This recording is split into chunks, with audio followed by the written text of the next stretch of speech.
A crime alert for you tonight. We're hearing of home burglary attempts from Phoenix to Tempe to Scottsdale. In fact, one Tempe homeowner says she feels pretty violated after burglars just broke into her home hours ago. ABC 15's Mary Ellen Resendez is live in the Tempe Chandler neighborhood where all of this happened. And Mary Ellen, the homeowner had a dog.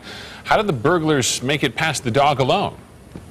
You know, Steve, the homeowner tells us the burglars were very bold. Not only did they strike in broad daylight, but they actually entered her home by scaling this backyard fence from this neighborhood greenbelt. In fact, you can see where part of the vine has fallen down. That's where they think the burglar may have scaled the fence and then attacked her dog. They were very bold.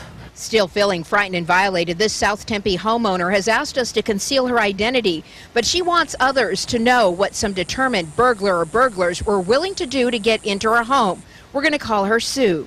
How somebody thinks they can just walk in and take it away.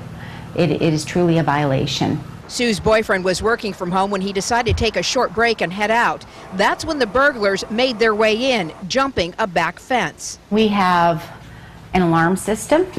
We have a 67-pound dog with a very mean-sounding bark.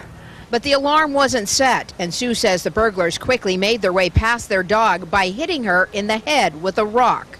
Then they locked her outside in the heat with no water. When we walked in, there was a bunch of drawers pulled out, every cabinet was opened. It was a mess. While the burglars were still in the house, Sue's boyfriend walked back in. That's when the burglars took what they had already, ran outside through the back door. Sue then showed us where the burglars got over the fence using a raised planter, passing the loot right over in broad daylight.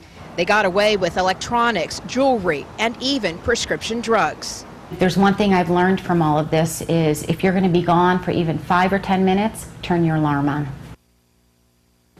Now, as for Sue's dog, she wanted us to let you know the dog is going to be okay. In fact, she was doing quite fine when we were there earlier today. She is showing, however, signs of stress. This is very traumatic on a pet like this. Now, we did get an email from Tempe police, and they're telling us that there was one other burglary in this Tempe Chandler neighborhood, but they can't confirm whether the two are connected. Live in Tempe, Mary Ellen Resendez, ABC 15 News. Yeah, it's